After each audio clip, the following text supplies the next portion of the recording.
हमारी तरफ और अनंत आकाश की ओर देखने लगे। वो दिन भी जल्द आ गया जब अमेरिका और रूस के अंतरिक्ष यात्री अंतरिक्ष में पैदल चलने लगे। वो यादें भी बहुत पुरानी नहीं हुई जब धरती के इंसान ने चंद्रमा की सतह पर पैर रख दिया। ये सब तेजी से घट रहा था। ब्रह्मांड के समय की माप के अनुसार मानव जाति का जन्म पलक झपकने भर पहले हुआ था और आज हम अपने ग्रह से कितनी दूर तक निकल आए।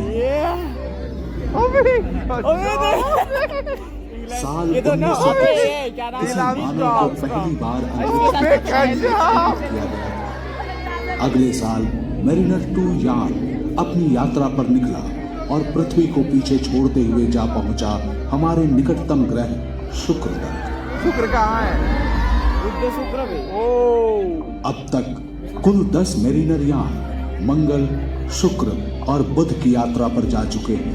चारों तरफ करके देख तो ज्यादा मजा आता है। उन्होंने हमारे आसपास के ग्रहों की मैपिंग की। हमने उन्हें विस्तार पूर्वक देखा। हमें मौसम की जानकारी भी मिली। कुछ लोग निराश हुए जब मेरिनर्स को कोई राक्षसी एलियन या भिन्न ग्रही डायनासोर से भरा कोई उष्णकटिबंधीय जंगल नहीं मिला। लेकिन हमारी वैज्ञानिक भूख तेज हो गई थी। प्रोजेक्ट मेरिनर के बाद और भी आगे बढ़ गया एक नया महत्वाकांक्षी कार्यक्रम वॉयेजर।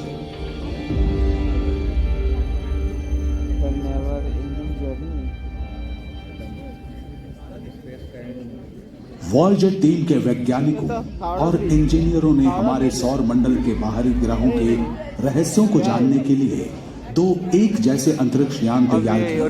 वॉयेजर और पहला गंतव्य और शनि। लेकिन ऐसे दूर के लक्ष्य कठिन चुनौतियां लेकर आए। आखिर कैसे वॉयेजर पृथ्वी से अरबों किलोमीटर दूर के गैस पिंडों को पार कर पाए? उनका साथ दिया किस्मत ने। पृथ्वी, बृहस्पति, शनि, यूरेनस और नेपच्यून सभी अनुकूल स्थिति में आ रहे थे। अगले 176 सालों तक वे फिर से उस सुविधाजनक सीधी रेखा में नहीं आएंगे। ये बिल्कुल सही समय था।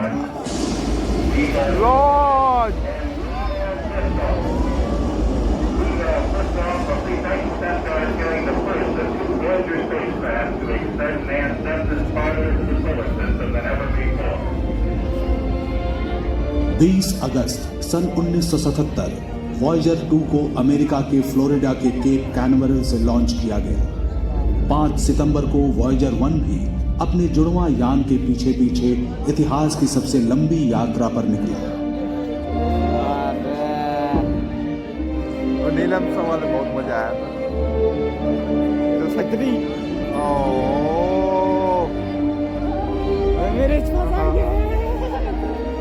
लॉन्च के कुछ ही समय बाद लगभग 120 लाख किलोमीटर दूर एक सही जगह से वॉयेजर 1 ने एक ही फ्रेम में खींची चंद्रमा के साथ पृथ्वी की तस्वीर।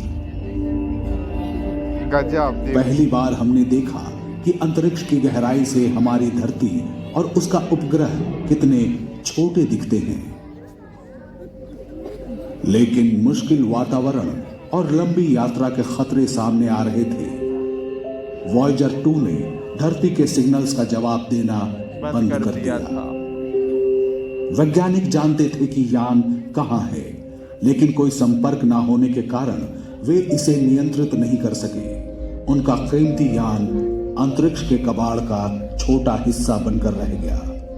इसकी खोज का मिशन खत्म होने वाला था। लेकिन जो इंजीनियर वॉयेजर जैसा अंतरिक्ष यान बना सकते थे, वे 20 करोड़ किलोमीटर दूर से समस्या को हल भी कर सकते थे।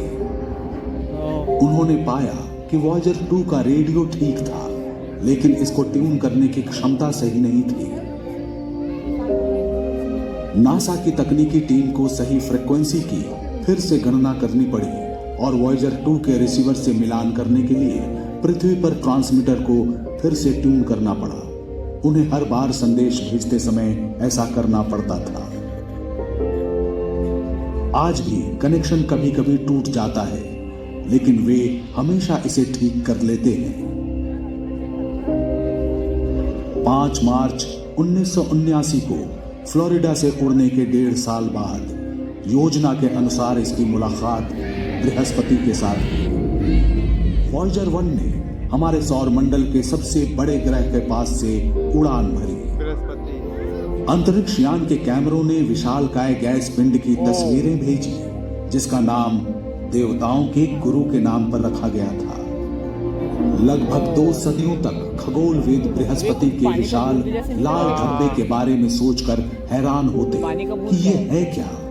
इतने बड़े ग्रह के चेहरे पर ये सिर्फ एक छोटा दाग लग रहा था, लेकिन वो स्थान पृथ्वी के आकार का 3 गुना था। क्या ये एक विशाल पठार था, भिन्न ग्रहियों की कोई रचना, या उनका संकेत? वॉयेजर 1 और 2 ने पहेली को सुलझाने में मदद की। द ग्रेट रेड स्पॉट एक विशालकाय तूफान है। ये सौर मंडल में अब तक की सबसे बड़ी वायुमंडलीय हलचल है जो सदियों से हो रही है। वॉयेजर द्वारा बृहस्पति के अवलोकन से कई आश्चर्यजनक तथ्य सामने आए। 1000 किलोमीटर से अधिक लंबी बिजली का कड़कना और ध्रुवों पर ध्रुवीय ज्योति यानी ऑरोरा, बिल्कुल हमारी धरती के जैसा। वॉयेजर की मदद से वैज्ञानिक ये भी देख सकते थे कि बृहस्पति धुंधले छल्लों से घिरा हुआ था, जो कि लगता है कि छोटे धूल के कणों से बने हैं। यान के नजदीक जाने पर जोवियन उपग्रहों की भी करीब से तस्वीरें मिली, जो थे यूरोपा, गैनीमेड, कैलिस्टो और आयो। गैनीमेड के दृश्यों ने पुष्टि की कि ये सौर मंडल में किसी भी ग्रह का सबसे बड़ा उपग्रह है। हमारे चंद्रमा से 1.5 गुना बड़ा, यानी आकार में बुध ग्रह से भी विशाल। लेकिन बृहस्पति के 2 अन्य उपग्रहों आयो और यूरोपा पर और भी अचरज भरे हुए थे। वैज्ञानिक सोचते थे कि सौर मंडल में केवल पृथ्वी पर ही सक्रिय ज्वालामुखी हैं। उनका मानना था कि अन्य किसी ग्रह और उपग्रह पर भूकंप नहीं होते। लेकिन वॉयेजर ने आयो की जमी हुई सतह पर ज्वालामुखी को पिघला हुआ लावा उगलते हुए साफ देखा। आयो के कुछ लावा प्रवाहों की लंबाई 500 किलोमीटर तक की थी। शानदार दृश्य था वो। लावा और काले ज्वालामुखीय राख का चमकीला सम्मिश्रण। लाल, नारंगी, पीला, मरून, सतह पर रंगों की छटाएं बिखरी पड़ी हैं। ये अपेक्षाकृत युवा है और यहाँ निम्न दबाव के क्षेत्र हैं। यहाँ के पहाड़ धरती के पहाड़ों से भी ऊंचे हैं। जो निष्प्राण लगता था, वो आयो अपने सैकड़ों ज्वालामुखियों के साथ इस सौर मंडल में भूगर्भीय रूप से सबसे सक्रिय है। एक और जोवियन उपग्रह यूरोपा के साथ आमना सामना बेहद रोचक था। बर्फ में ठंडी हवा। वैज्ञानिक पहले से ही जानते थे कि यूरोपा बर्फ से ढका हुआ है। वॉयेजर यानों ने बताया कि कई किलोमीटर मोटी बर्फ की परत के नीचे छिपा है तरल पानी का एक महासागर। सही में? वास्तव में यूरोपा में पृथ्वी की तुलना में कहीं अधिक पानी है, लगभग 2 या 3 गुना ज्यादा।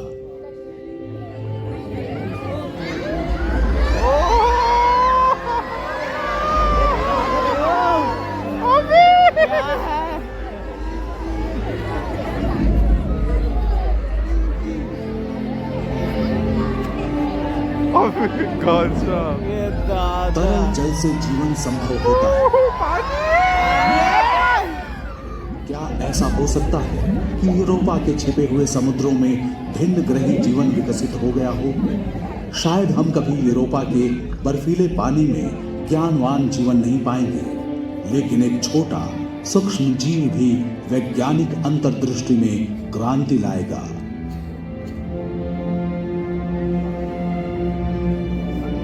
इधर देख, कुछ है गोल। इधर इधर इधर आगे देख। जेलीफिश। जेलीफिश अबे सबसे पहले तो यही आई थी अर्थ में भी।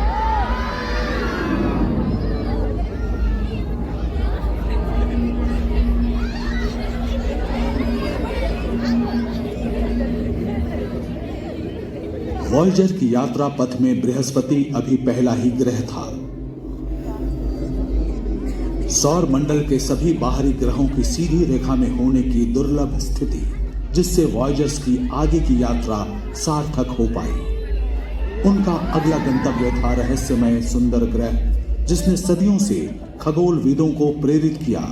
ये अब केवल कुछ करोड़ किलोमीटर दूर था। कुछ करोड़। इस दूरी को तय करने में 1 साल 8 महीने का समय लगा। नवंबर 1980 के एक दिन वॉयेजर 1 सुंदर वलयाकार ग्रह शनि के करीब आया। उस यात्रा का हर दिन नई अंतर्दृष्टि लेकर आया। नजदीक से अब वैज्ञानिक देख सकते थे कि शनि के चारों ओर के विशालकाय वलय वास्तव में हजारों छोटे छल्ले थे। सुंदर छल्ले ज्यादातर पानी से बने थे। विशाल ग्रह को घेरने वाले अरबों बर्फ के टुकड़े थे, छोटे कण से लेकर मुट्ठी के आकार के टुकड़े, कुछ एक घरों जितने बड़े भी थे। शनि के सबसे बड़े उपग्रह टाइटन पर वॉयेजर 1 ने एक सुंदर झील की खोज की। पृथ्वी के अलावा ये सौर मंडल में एकमात्र स्थान है जहां सतह पर तरल झील पाए गए हैं। लेकिन एक दिक्कत है, टाइटन की झीलें तरल मीथेन है, पानी नहीं। सघन वातावरण वाला एक उपग्रह है टाइटन। इतना सघन कि टाइटन पर दोपहर हमें सांझ के समान लगेगी। वॉयेजर 1 का सौर मंडल के अंदर की यात्रा का अंतिम पड़ाव होगा टाइटन। इस खूबसूरत उपग्रह के भ्रमण के बाद यान को एक ऐसा प्रक्षेपण पथ मिला जो इसे ग्रहों के तल से पूरी तरह से बाहर निकाल देगा। शनि के अत्यधिक गुरुत्वाकर्षण की मदद से वॉयेजर 1 इंटरस्टेलर अंतरिक्ष की शून्यता की ओर बढ़ गया।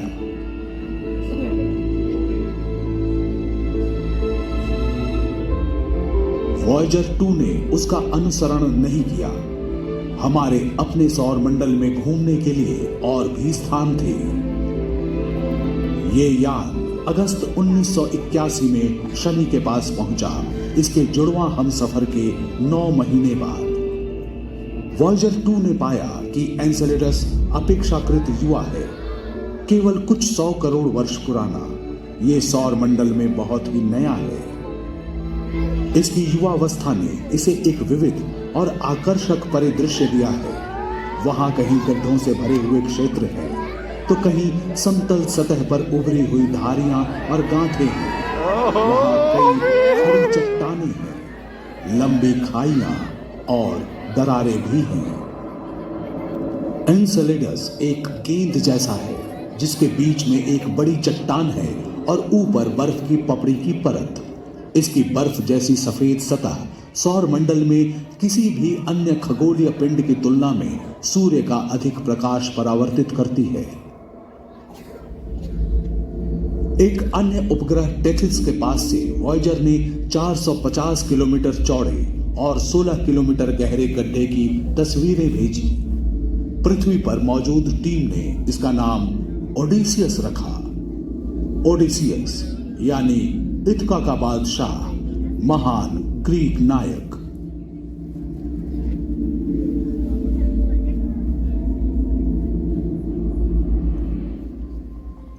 शनि ग्रह के भ्रमण के अंत में वॉयेजर 2 ने ग्रह के अत्यधिक गुरुत्वाकर्षण बल का उपयोग करके गति प्राप्त की और अपने अगले गंतव्य की ओर बढ़ चला, जो था रहस्यमय बर्फीला विशाल यूरेनस। बहुत दिनों तक हम यूरेनस के बारे में लगभग कुछ भी नहीं जानते थे। सन 1781 में खगोलविद विलियम हर्शल ने इसकी खोज की। यूरेनस वास्तव में कैसा था, ये जानने के लिए 2 शताब्दियों से अधिक का समय लग गया। 24 जनवरी 1986 को वॉयेजर 2 जा पहुंचा यूरेनस के पास। मिली और भी जानकारियां। उस यात्रा के पहले क्षण से हमारी आंखों के सामने था एक सुंदर सा ग्रह। यूरेनस ठंडा है, इसका वातावरण 0 से 224 डिग्री सेल्सियस नीचे है। इसका रंग हल्का नीला है और ज्यादातर हाइड्रोजन और हीलियम से बना है। वॉयेजर 2 ने यूरेनियन के उपग्रह मिरांडा का विशेष अध्ययन किया। ये मिरांडा के बहुत ज्यादा करीब पहुंचा। इसके द्वारा ली गई क्लोजअप तस्वीरों में छिपी थी आश्चर्यजनक विशद जानकारियां। अपेक्षाकृत छोटे मिरांडा की सतह है विविध और अद्वितीय। इसके लहरदार मैदान गड्ढों से भरे हुए हैं और विशाल दरारों, घाटियों और ढलानों के एक जाल से घिरे हुए हैं। ऐसा लगता है कि मिरांडा का अतीत हैरत अंगेज और हिंसक था। ये एक जोरदार टक्कर से चकनाचूर हो गया। बाद में गुरुत्वाकर्षण ने टूटे हुए टुकड़ों को एक साथ वापस खींच लिया और मिरांडा का पुनर्जन्म हुआ। वॉयेजर 2 ने यूरेनस परिवार के पास केवल कुछ दिन बिताए, फिर इसने गति पकड़ी और यूरेनस के गुरुत्वाकर्षण ने इसे इसकी अंतिम यात्रा की ओर उछाल दिया, नेपच्यून की ओर, एक और विशालकाय बर्फीला ग्रह। क्या हुआ था वे? केप कैनवरल से लॉन्च होने के 12 साल बाद वॉयेजर 2 अगस्त 1989 में नेपच्यून के पास पहुंचा। उस दौरान इस यान ने सौर मंडल के बारे में हमारे ज्ञान को और भी समृद्ध किया। अब समय आ गया था अंतिम खोजों से भी आगे बढ़ने का। नेपच्यून का परिवर्तनशील वातावरण और आश्चर्यजनक मौसम परिवर्तन पहली खोज थी जिसने वॉयेजर टीम का ध्यान आकर्षित किया। गहरे अंतरिक्ष की अत्यधिक ठंड में नेपच्यून के उग्र मौसम को बढ़ावा देने वाली ऊर्जा की उम्मीद शोधकर्ताओं को नहीं थी।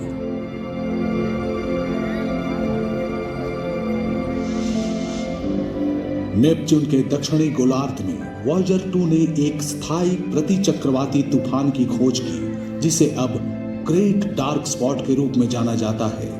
वॉयेजर ने पाया कि नेपच्यून की हवाएं सौर मंडल में सबसे तेज थी। उनकी गति 2100 किलोमीटर प्रति घंटे तक पहुंच जाती थी। वॉयेजर 2 ने ग्रह के चारों ओर छल्लों की एक कमजोर और खंडित प्रणाली का भी पता लगाया। छल्ले किस चीज के बने होते हैं और उनका रंग लाल क्यों होता है, ये एक रहस्य है जिसका पता लगाने के लिए वॉयेजर रुक नहीं सका। लेकिन जब वॉयेजर 2 ने ट्राइटन के पास से उड़ान भरी तो और भी जानकारियां प्राप्त हुई। ट्राइटन सौर मंडल का एकमात्र बड़ा उपग्रह है जो प्रतिगामी कक्षा वाला है। यह अपने ग्रह नेपच्यून के घूमने की विपरीत दिशा में परिक्रमा करता है। वैज्ञानिकों को लगता है कि ट्राइटन का असामान्य परिक्रमा पथ साबित करता है कि यह कभी अपने आप में एक बौना ग्रह था। वे मानते हैं कि लाखों साल पहले यह भटक कर नेपच्यून के पास आया और इसके विशाल गुरुत्वाकर्षण की चपेट में आ गया। उस प्रतिगामी कक्षा का अर्थ है कि ट्राइटन हर पल ऊर्जा खो रहा है। जल्दी हो या देर से ये नष्ट हो जाएगा। ट्राइटन के टुकड़े संभवतः नेपच्यून के चारों ओर छल्ले की एक प्रणाली बनाएंगे जो कि शनि की तुलना में अधिक और साफ दिखने वाले होंगे।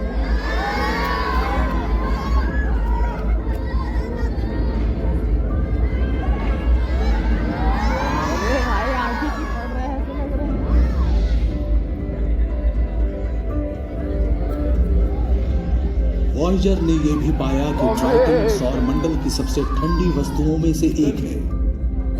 इसकी सतह का तापमान 0 से 235 डिग्री सेल्सियस नीचे चला जाता है। ट्राइटन के दक्षिणी ध्रुव के पास कुंड से निकले झरनों की एक श्रृंखला देख वैज्ञानिक हैरान रह गए, जो सतह की बर्फ की दरारों में से नाइट्रोजन और धूल उगलती है। इसे क्रायोवोल्केनिक गतिविधि कहा गया।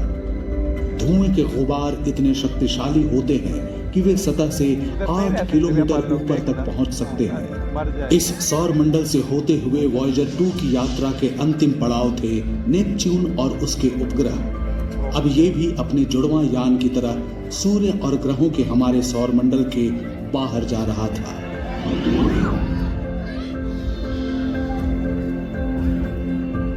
वॉयेजर 1 सौरमंडल की सीमा तक पहुंचने वाली और उससे आगे जाने वाली पहली मानव निर्मित वस्तु बन गई। अगस्त 2012 में घटी थी ये घटना।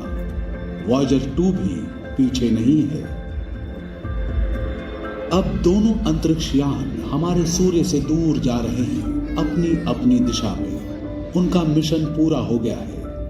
वॉयेजर के ऑनबोर्ड उपकरण धीरे धीरे बंद हो रहे हैं। बिल्कुल अंतिम समय में 2025 और 2030 के बीच उनकी यात्रा शुरू होने के आधी सदी के बाद नासा हमेशा के लिए वॉयेजर से संपर्क खो देगा। लेकिन इसके आगे क्या हो सकता है? भले ही वॉयेजर डेटा को पृथ्वी पर वापस नहीं भेज सकते हैं, लेकिन दो यात्री अपने सफर को जारी रखेंगे। हमारे सूर्य से दूर और दूर चलते चले जाएंगे। लाखों अरबों साल बीत जाएंगे। मानव जाति का सफर बहुत दूर जा पहुंचेगा, यहां तक कि हमारा अपना सूर्य भी अंततः एक विशाल लाल पिंड बन जाएगा। फिर भी कहीं दूर हमारे सौरमंडल की सबसे दूर की सीमाओं से परे दो मानव निर्मित अंतरिक्षयान अपने साथ एक छोटा सा संदेशा ले जा रहे होंगे कि हम कौन हैं और हम कौन थे। किसी दिन वॉयेजर एकमात्र सबूत हो सकते हैं हमारी मानव सभ्यता के अस्तित्व का। वॉयेजर 1 और वॉयेजर 2 दोनों में ही मौजूद है एक प्रकार का टाइम कैप्सूल, जिसमें एक सोने की परत वाली तांबे की डिस्क और स्टाइलस है, जिसकी मदद से डिस्क के खांचों में एनकोडेड ध्वनियों को सुना जा सकता है। कवर पर लिखे निर्देश बताते हैं कि रिकॉर्ड प्लेयर कैसे बनाया जाता है। जो ऐसा कर पाएगा वो 55 भाषाओं में हमारा अभिवादन सुनेगा और मोत्सार्ट, चक बेरी, बाख, लुई आर्मस्ट्रॉन्ग, एक जॉर्जियाई समूह गान, न्यू गिनी के अनुष्ठान गीत, प्रकृति की आवाज और पक्षियों का चहचहाना सुन पाएगा। डिस्क में अंतरिक्ष से ली गई पृथ्वी की तस्वीरें, संसार के परिदृश्य और उनमें रहने वाले लोगों की तस्वीरें भी मौजूद हैं। वैज्ञानिक गणना करते हैं कि वॉयेजर 2 को धरती से 1 प्रकाश वर्ष की दूरी तय करने में लगभग 18,000 वर्ष लगेंगे।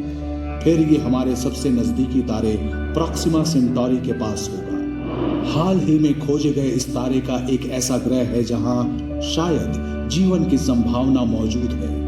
हो सकता है उस समय तक मानव जाति को तारों तक जाने का एक तेज रास्ता मिल जाए, जिसके बारे में वॉयेजर्स के बनाने वालों को पता नहीं था। और संभवतः कभी न कभी वे वॉयेजर्स उन बुद्धिमान प्राणियों की खबर देकर अपनी यात्रा पूरी करेंगे। उन प्राणियों की खबर जो हमारी ही तरह चाहते हैं सितारों तक पहुंचना। चलिए खत्म।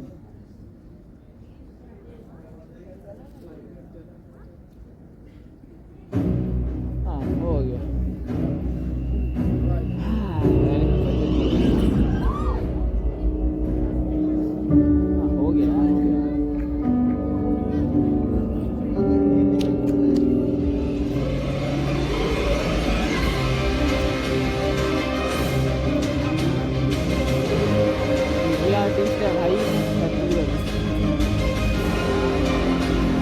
नींद आ गया। तीन चार गाँव खोया। हाँ, हाँ। नींद पड़ने लगा।